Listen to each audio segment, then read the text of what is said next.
कक्षा 7 हिंदी पाठ्य पुस्तक दुर्वा पाठ 6 गारो। हेलो बच्चों, आज हम दुर्वा का पाठ 6 करेंगे कक्षा 7 का। ठीक है। अब गारो यहाँ पे किसके बारे में बताया गया हमें इस पाठ के बारे में मतलब कि गारो जो है वो एक जनजाति है। ठीक है, लोग हैं वो जो कि मेघालय में रहते हैं। ठीक है, मेघालय राज्य की प्रमुख क्या है वो जनजाति है। ठीक है, अब इसमें हमें उन लोगों के बारे में पता चलेगा किस तरीके के लोग हैं, कैसे रहते थे। ठीक है, क्या करते थे, क्या काम था उनका, तो ये सारी चीजें हम इस पाठ में पढ़ेंगे। मेघालय राज्य की एक प्रमुख जनजाति है गारो। गारो लोग स्वभाव से ही शांति प्रिय, परिश्रमी और प्रकृति को प्यार करने वाले होते हैं। अब यहाँ पे क्या बताया गया है, क्या विशेषता बताई गई है गारो की। जो गारो लोग हैं वो अब स्वभाव से उनका जो बिहेवियर है वो कैसा है, शांति प्रिय है। मतलब बहुत शांति से जीवन जीने वाले वो लोग हैं। वो बहुत परिश्रमी है। ठीक है, और वो प्रकृति से बहुत ज्यादा प्यार करते हैं। इसी गारो समाज के दो महापुरुषों के नाम है। अब जो गारो जो समाज है ना, पूरी जो जनजाति है उसमें दो महापुरुष बताए गए हैं। उनके कौन कौन सी, जापा जलिनपा और सुकपा बुंगीपा। ठीक है, ये दो नाम हैं। ठीक है, ये दो लोग हैं। गारो समाज इन दो महापुरुषों को बड़ी श्रद्धा से याद करता है। अब जो गारो समाज के जो आज के टाइम के भी जो लोग हैं वो इन दो लोगों को बड़े ही उससे मतलब बहुत ही ज्यादा रिस्पेक्ट से उनको याद करते हैं। गारो लोग मेघालय में कैसे बस गए, इसके बारे में कहानी प्रचलित है। अब यहाँ पे हमें क्या बताया गया है कि जो गारो लोग हैं वो मेघालय में कब और कैसे बस गए, इसके बारे में एक कहानी बहुत ज्यादा प्रचलित है। कहा जाता है कि हजारों साल पहले गारो लोगों के जो पूर्वज थे, है ना, जो उनके पूर्वज थे वो चीन और तिब्बत की ओर सुदूर घाटियों में इधर उधर भटकते रहते थे। जहाँ खाने पीने का साधन मिल जाता वहां रुक जाते। जब भोजन की कठिनाई होती तो नए स्थानों की खोज में निकल पड़ते। यह खाना बदोश और जीवन कब तक चलता रहा होगा कुछ सही सही नहीं कहा जा सकता। अब जो इनके बच्चों पूर्वज थे वो क्या करते थे, चीन और तिब्बत की ओर सुदूर जो घाटियां थी वहां की, उनमें वो इधर उधर भटकते रहते थे खाने पीने की वजह से, क्योंकि उनको जहाँ खाना मिलता था वहां वो रुक जाते थे। और फिर जब वो खाना वहां नहीं मिलता था तो फिर वो वहां से चल दिया करते थे दूसरे स्थान की खोज में। ठीक है, कि उनको वहां पे खाना मिल सके। लेकिन ये जो अब जो खाना खाने की तलाश में इधर उधर घूमते हैं उनको क्या कहा जाता है, खाना बदोश। ठीक है, अब उनका जो ये जीवन था वो इस तरीके से कब तक चलता है ना, ये सही सही से कहा नहीं जा सकता है। भोजन की तलाश में भटकने के अतिरिक्त गारो लोगों को विषम मौसम, जंगली जानवरों का भी सामना करना पड़ता था। इस कारण गारो लोग बहुत परेशान होते थे। अब बच्चों, जब वो भोजन की तलाश में एक जगह से दूसरी जगह जाते थे तो अब जो रास्ता होता था, जो जंगल पड़ते थे, है ना, अब मौसम भी कोई एक सा तो रहता नहीं है ना। विषम मौसम में मतलब बहुत ज्यादा आंधी तूफान में भी जंगली जानवर उनको उनका सामना करना पड़ता था उनको, है ना, तो इस वजह से वो बहुत ज्यादा परेशान रहते थे। उन्हीं दिनों गारो समाज में जापा जलिनपा और सुकपा बुंगीपा का जन्म हुआ था। ठीक है, इन दो महापुरुषों ने अपने लोगों की परेशानियों को देखा और समझा। दोनों ने गारो लोगों को उस विषम परिस्थिति से निकालकर कहीं अच्छे स्थान पर ले जाने का फैसला किया। अब यही दो लोग थे, ठीक है, इन्होंने ये सारी चीजें जो थी समझी लोगों की। ठीक है, मतलब अपने समाज के लोगों की ये सारी बातें इन्होंने समझी, जानी पहचानी कि किन किन चीज की कठिनाइयों का सामना उनको करना पड़ता है। तो उन्होंने इस चीज का मतलब निश्चय करा कि वो इनको इन परिस्थितियों से निकालकर एक अच्छी जगह पर इनको ले जाएंगे। दोनों महापुरुषों ने गारो लोगों को एकत्रित किया। उन्होंने बताया कि वे उन्हें एक सुंदर स्थान पर ले जाएंगे। गारो लोग उसका बहुत सम्मान करते थे। सभी लोगों ने उनकी बात मान ली। कहा जाता है कि जलिनपा और बुंगीपा इतने निडर और प्रभावशाली व्यक्ति थे कि जंगलों के खूंखार जानवर भी उनकी आहट या आवाज सुनकर भागने लगते थे। अब बच्चों, गारो समाज के जो लोग थे वो उन दोनों पर बहुत ज्यादा विश्वास करते थे और उनकी बात भी मानते थे। उन्होंने जब कहा कि वो उनको किसी सुरक्षित स्थान पर और बहुत ही सुंदर जगह पर ले जाएंगे तो वो उनकी बात मान ली उन्होंने। और जो दोनों महापुरुष थे वो बहुत ही ज्यादा निडर थे, मतलब वो किसी चीज से डरते नहीं थे। ठीक है, वो बहुत ज्यादा प्रभावशाली थे और जो जंगलों के जो खुखार जानवर थे वो भी उनकी आहट से, उनकी आवाज से सुनकर भाग जाते थे। ठीक है, ऐसा कहा जाता है। वे भयंकर तूफानों में भी सही मार्ग और दिशा का पता लगा लेते थे। रात में भी उन्हें अपने साथियों का मार्गदर्शन करने में कभी परेशानी नहीं होती थी। ठीक है, अपने सहज बोध और विवेक द्वारा वे आने वाले संकट का पूर्वानुमान कर लेते और अपने साथियों को मुसीबतों से बचा लेते थे। मतलब वो इतने ज्यादा मतलब अनुभवी थे और इतनी ज्यादा मतलब उनको सारी चीजों का एहसास था कि मतलब कोई भी अगर परेशानी भी आती थी, उनको अगर पता चलता था कि ये चीज होने वाली है, तो वो पहले से ही मतलब चौकन्ने हो जाते थे और अपने साथियों को मुसीबत से बचा लिया करते थे। इस तरह सारे गारो एक साथ हिमालय की तराई को पार करते हुए ब्रह्मपुत्र नदी घाटी की ओर बढ़े। अब जो सारे गारो थे, जो सारे लोग थे, वो इकट्ठे होकर हिमालय की जो तराई होती है उसको पार करके वो कहाँ पे पहुंचे? ब्रह्मपुत्र नदी घाटी की ओर वो पहुंचे। वे अपनी संपत्ति, घोड़े, जानवर आदि अपने साथ लेकर चल रहे थे। ठीक है, उनके साथ उनकी जो संपत्ति हुआ करती थी उस टाइम पे, जो भी जैसे घोड़े हो गए, जानवर हो गए, कुछ भी, तो वो उनके साथ वहां पे चल रहे थे। कभी कभी महीनों तक चलते रहते, कहीं कहीं वर्षों ठहर जाते। कभी तो ऐसा होता था कि वो महीनों महीनों चलते ही रहते थे, चलते ही रहते थे, और कभी ऐसा भी होता था कि वो वर्षों तक एक ही जगह पर ठहर जाते थे। ठीक है, वर्षों तक इस प्रकार यात्रा उनकी होती रही। वे हिमालय की घाटियों के बीच रास्ता नापते रहे। मतलब जो हिमालय की जो घाटियां होती है, वो वहीं पर ही अपने मतलब जो ठिकाना होता है उसी को ही वो वहां पे ढूंढने लगे। जलिनपा और बुंगीपा ने अपने साथियों को सदैव आगे बढ़ने के लिए प्रोत्साहित किया। मतलब वो उनको हमेशा एक कॉन्फिडेंस, एक मोटिवेशन देते रहते थे कि उनको आगे बढ़ना है। ठीक है, कई वर्षों की कठिन यात्रा के बाद गारो लोग असम के मैदानी जंगलों में आ पहुंचे। अब इतने ज्यादा महीनों चलते और वर्षों कहीं ना कहीं एक जगह पे ठहरे हुए, अब इतनी लंबी यात्रा के बाद वो कहाँ पहुंचे? असम के मैदानी जंगलों में। कहा जाता है कि कहा जाता है कि उनका पहला पड़ाव कुछ विहार के वनों में हुआ। ठीक है, मतलब ऐसा एक मतलब कहा जाता है, जो लोग पहले जानते थे या जिनसे ये बात उठी है, उन्होंने ऐसा उनका माना जाता है कि जो ये लोग थे, उनका जो पहला पड़ाव था, जो एक शुरुआत जहाँ से उन्होंने करी, वो कहाँ से करी? कुछ विहार के वनों में। कुछ विहार पर उन दिनों असम के राजा का अधिकार था। उसने गारो लोगों को आगे बढ़ने से रोक दिया। ठीक है, गारो लोग प्रारंभ से ही क्या थे? शांति प्रिय थे, है ना? वो मतलब शांति से ही, बहुत ही शांत स्वभाव के लोग थे। उन्होंने लड़ाई का रास्ता नहीं अपनाया। जलिनपा और बुंगीपा ने असम के राजा से बातचीत करके उन्हें समझाया। असम का राजा उन्हें मार्ग देने के लिए सहमत हो गया। उसका विवाह एक गारो सुंदरी से करा दिया गया। इस तरह वातावरण क्या हो गया? मित्रतापूर्ण हो गया। अब बच्चों क्या हुआ था कि कुछ विहार पर उस टाइम में असम के उन दिनों असम के जो राजा थे, उनका अधिकार हुआ करता था। ठीक है, तो वो गारो लोगों को आगे जाने से उन्होंने रोक दिया था कि भाई तुम आगे नहीं जा सकते हो। लेकिन जो गारो लोग थे वो लड़ना नहीं चाहते थे, है ना? मतलब युद्ध जो होते हैं, लड़ाई लड़ाई वो नहीं करना चाहते थे। उन्होंने क्या करा? शांति का रास्ता अपनाया। तो जो जलिनपा और बुंगीपा थे, उन्होंने असम के जो राजा थे उनसे बातचीत करी, उनको सारी अपनी परेशानी बताई, उनको समझाया कि उनको किन किन कठिनाइयों का सामना करना पड़ता है।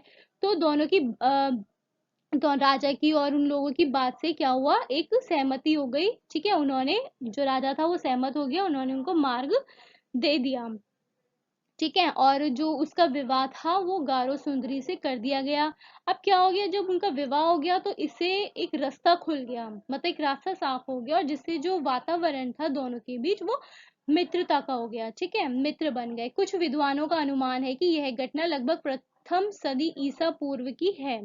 आज कुछ विहार इलाका पश्चिम बंगाल राज्य में पड़ता है। अब प्रेजेंट टाइम में, आज के टाइम में, जो कुछ विहार जो इलाका है, जो जगह है, वो कहाँ पड़ती है? पश्चिम बंगाल में। ठीक है, और उस टाइम पे हमें कहाँ बताई गई है? असम के वहां पे। कहा जाता है कि गारो समाज के कुछ लोग कुछ विहार क्षेत्र में बस गए थे। ठीक है, आज भी कुछ विहार क्षेत्र में तथा आसपास के कई स्थानों में गारो समाज के लोग वहां पर रहते हैं। अब जलिनपा और बुंगीपा ने अपने लोगों को गारो पहाड़ी की घाटियों की ओर चलने की सलाह दी। ये घाटी बहुत ही सुंदर थी। यहाँ पहाड़ी झरने, जंगली फूल, फल, जड़ी बूटियां, पशु पक्षी वातावरण को और अधिक आकर्षक बना रहे थे। अब जो जलिनपा और बुंगीपा थे, उन्होंने गारो लोगों को ये सलाह दी कि वो गारो पहाड़ी की घाटियों की ओर चलें। ठीक है। और वो जो घाटी थी वो बहुत ही ज्यादा सुंदर थी, जहाँ पर बहुत ज्यादा झरने बहते थे, ठीक है। पहाड़ों से जंगली फूल थे, वहां पे जड़ी बूटियां थी, जो और पशु पक्षी जो थे वो वातावरण को और भी ज्यादा सुंदर बना रहे थे। जमीन भी बहुत क्या थी, उपजाऊ थी, इस कारण उन्होंने वहीं बसने का फैसला कर लिया। और इस तरह से ये जो था, ये जो पूरी मतलब एक कहानी है ये, जिस वजह से हमें बताया गया है कि जो गारो लोग थे वो किस तरह से गारो घाटी में, गारो पहाड़ी में जाकर के बस गए, ठीक है। आज यह क्षेत्र गारो समाज का मूल निवास स्थान बन गया है। गारो लोग इस क्षेत्र को अपनी पवित्र भूमि मानते हैं, ठीक है। गारो लोग प्रारंभ से ही प्रकृति के विभिन्न प्रकार के संसाधनों की तलाश करना ही अपना मनोरंजन मानते हैं। जंगलों में घूमना, फल फूलों, अन्न कंदमूल आदि की खोज करना, खेती के लिए उपजाऊ भूमि की पहचान करना आदि उनको शुरू से ही पसंद रहे हैं, ठीक है। मतलब वो पहले भी जंगलों इधर उधर घूमते ही रहते थे। आज भी गारो लोगों ने अपने पारंपरिक हुनर को कायम रखा हुआ है। गारो समाज और गारो संस्कृति भारत का क्या है, गौरव है। गारो समाज आज भी जलिंपा और बुंगीपा को बड़ी श्रद्धा और आदर से याद करते हैं। तो बच्चों ये कहानी थी गारो की, ठीक है, कि गारो लोग जो थे वो कैसे गारो घाटी में वहां पर जाकर के रहने लगे। कौन जो दो लोग थे, बुंगीपा और जलिनपा, वो किस तरीके से महापुरुष थे जो कि आज भी उनके लोग उनको बड़ी श्रद्धा से याद करते हैं, ठीक है। अभ्यास। अब बच्चों इस पाठ के प्रश्न है, पहला है पढ़ो और समझो। जन जाति, क्या बना, जन और जाति। अब जो ये जनजाति है दो शब्द से मिलके बना है, जन से और जाति से, है ना, जिसका मतलब क्या होता है, समूह। जनजाति का मतलब क्या होता है, समूह। और ये शब्द जो जनजाति किसके लिए इस्तेमाल किया जाता है, भारत के आदिवासी लोगों के लिए। अगला है शांति और प्रिय, दो शब्द से मिलके बना है शांति प्रिय, है ना, शांति और प्रिय। इसका अर्थ क्या होता है कि जिन लोगों को शांति पसंद होती है, ठीक है। फिर है महा और पुरुष, दो शब्द से मिलके क्या बना है, महापुरुष, है ना, जो जिसका अर्थ है जो पुरुष महान होते हैं, है ना। फिर है मित्रता और पूर्ण, इनसे मिलके क्या बना है, मित्रपूर्ण, मित्रतापूर्ण, ठीक है। इसका अर्थ है ऐसा व्यवहार जिसमें मित्र के समान स्नेह हो, है ना, बहुत ज्यादा मतलब प्यार हो, ठीक है। पाठ संबंधी प्रश्न। पहला, पाठ के आधार पर गारो जनजाति के बारे में कुछ पंक्तियां लिखो। अब गारो जनजाति के बारे में आपने इस पाठ में पढ़ा है ना, तो उसके बारे में हमें यहाँ पे कुछ पंक्तियां लिखनी है। तो आप इसमें ये लिख सकते हो कि गारो क्या है, एक जनजाति का नाम है ना। इनका संबंध किससे है, चीन और तिब्बत से। प्राचीन काल में खाने पीने के साधनों की तलाश में एक स्थान से दूसरे स्थान तक विचरते रहते थे, है ना। मेघालय को इन्होंने अपना लिया और यही के हो गए। इस जनजाति के लोग कैसे होते हैं, शांति प्रिय होते हैं। उन्हें प्रकृति से बहुत गहरा लगाव होता है, प्रकृति के बीच में रहना इन्हें विशेष प्रिय है। ये परिश्रमी, साहसी और दृढ़ निश्चयी लोग होते हैं, ठीक है। बहुत ज्यादा मतलब वो मेहनत करते हैं। गारो लोग एक स्थान पर क्यों बस जाना चाहते थे। अब जो गारो लोग थे वो एक ही जगह पर क्यों बस जाना चाहते थे, क्योंकि गारो लोग स्वयं के खाना बदोश जीवन से तंग आ चुके थे, है ना। मतलब उनको खाना जब कहीं नहीं मिलता था तो वो एक स्थान से दूसरे स्थान पे जाते थे, तो इन चीजों से वो परेशान आ गए थे, ठीक है। तो इसलिए वो चाहते थे कि वो किसी एक जगह पे जाकर के बस जाए। भोजन के लिए कई कई दिनों तक भटकते रहना, है ना, विषम परिस्थिति और मौसम का सामना करना, जंगली जानवरों के हमले से वो थक चुके थे। वे अपने लिए सुरक्षित और उपजाऊ स्थान चाहते थे जहाँ रहकर वे एक सुरक्षित और अच्छा जीवन जी सके। इसलिए वे किसी अच्छे स्थान पर बस जाना चाहते थे, मतलब उन्हें कहीं आना जाना ना पड़े, एक स्थान से दूसरी जगह भटकना ना पड़े, इस वजह से वो चाहते थे कि वो एक जगह पर ही बस जाएं। अगला है जापा, जलिनपा और सुकपा बुंगीपा का नाम आदर से क्यों लिया जाता है। इन दोनों ने ही अपनी जाति के विकास और सुरक्षा के लिए सुंदर स्थान खोजा था। मेघालय राज्य इनके ही महत्वाकांक्षा का परिणाम था, ठीक है। आज गारो जनजाति सभ्य और फल फूल रही है, तो इन दोनों के दृढ़ निश्चय के कारण, इसलिए इन दोनों का नाम गारो जाति में बड़े आदर से लिया जाता है। सोचो और जवाब दो। जंगलों से हमें कौन कौन सी चीजें प्राप्त होती हैं। अब बच्चों, जंगलों से हमें जैसे लकड़ी, दवाइयाँ, है ना, और बहुत सी चीजें मिलती हैं, जैसे फल सब्जियाँ, तो ये सारी चीजें आप इसमें लिख सकते हो, है ना। जंगलों से हमें कंदमूल, फल फूल, औषधियाँ, लकड़ियाँ, ये सारी चीजें मिलती हैं। अगला है गारो पहाड़ किस प्रदेश में है। गारो पहाड़ कहाँ पर है, मेघालय में, है ना। और मेघालय मानचित्र में कहाँ पर है, इस जगह पे, ठीक है। बार बार बोलो, वर्षों तक इस प्रकार यात्रा होती रही। अब यहाँ पे इसको देखो बच्चों, यहाँ पे वर्षों तक इस प्रकार यात्रा होती ही रही, ठीक है। नीचे लिखे वाक्यों में सही जगह पर ही लगाकर बोलो। अब यहाँ पर भी जो वाक्य है नीचे, इनमें आपको ही लगाना है सही जगह पर और उनको दोबारा से लिखना है, ठीक है। अब जैसे पहला वाक्य है, सुधा सुबह तक पढ़ती रही, तो हम क्या करेंगे, कहाँ पे ही लगेगा, सुबह तक पढ़ती ही रही, ठीक है। यह पंखा हमेशा आवाज करता रहता है, हमेशा आवाज करता ही रहता है, ठीक है। गारो लोगों का खानाबदोश जीवन कई सालों तक चलता रहा, तो यहाँ पे हम कहाँ लगाएंगे, कई सालों तक चलता ही रहा। अगला है, सुशील थककर सो गया, सुशील थककर सो ही गया, ठीक है। अगला है, 2 घंटे बाद बस चल ही पड़ी, तो हम यहाँ पे 2 घंटे बाद बस चल पड़ी, तो यहाँ पे कहाँ लगेगा, 2 घंटे बाद बस चल ही पड़ी, ठीक है।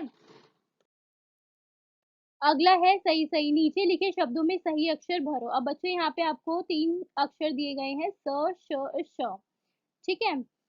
अब इनको आपको इन खाली स्थानों में भरना है। जैसे पहला है वी डैश य, तो यहाँ पे हम क्या लिख सकते हैं, कौन सा श आएगा, श षटकोण वाला, ठीक है। तो ये क्या बन गया, विषय। फिर अगला है, हम यहाँ पे क्या लिख सकते हैं, श शलगम वाला, तो ये क्या बन गया, शेष, ठीक है। आगे है षटकोण, षटकोण वाला श आएगा यहाँ पे। फिर है डैश ह और ज, तो यहाँ पे हम क्या लिख सकते हैं, स, तो ये क्या बन गया, सहज। फिर यहाँ पे साहस। फिर यहाँ पे है वी से हम क्या बना सकते हैं, विश, ठीक है। फिर यहाँ पे है व डैश और, तो हम ये क्या बना देंगे, वर्षा, ठीक है। फिर आकर्षक, ठीक है, ये बन गया आकर्षक। फिर हो गया यहाँ पे वी डैश और म यानी विषम, ठीक है। फिर है वर्ष, यहाँ पे आ गया वर्ष यानी साल, ठीक है। फिर यहाँ पे है पुरुष, पुरुष में भी षटकोण वाला श आएगा। फिर उसके बाद है यहाँ पे त्रु, यानी आगे कौन सा श आएगा, शत्रु, ठीक है। फिर यहाँ पे है डैश मुद्र, तो यहाँ पे क्या बन जाएगा, समुद्र, ठीक है। अगला है, इन शब्दों की रचना देखो, सामाजिक, पारंपरिक, ठीक है। सामाजिक और पारंपरिक, ये शब्द इक लगा हुआ है ना, पारंपरिक और सामाजिक, इक का साउंड आ रहा है ना, प्रत्यय लगाकर बनाए गए हैं। इसी प्रकार इस इक प्रत्यय लगाकर 5 शब्द बनाओ। हमें इक प्रत्यय लगाकर क्या करने हैं, 5 वाक्य बनाने हैं, ठीक है। जैसे आप इसमें और क्या बना सकते हो, काल्पनिक, ठीक है, और सांसारिक,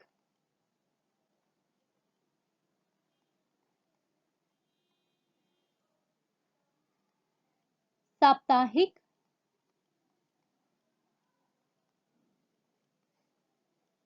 ठीक है। और आप इसमें क्या बना सकते हो, जैसे व्यवहारिक,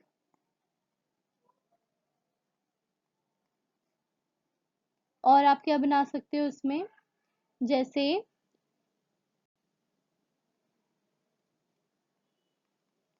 व्यापारिक, ठीक है। Do like, share and subscribe and keep watching. Thank you.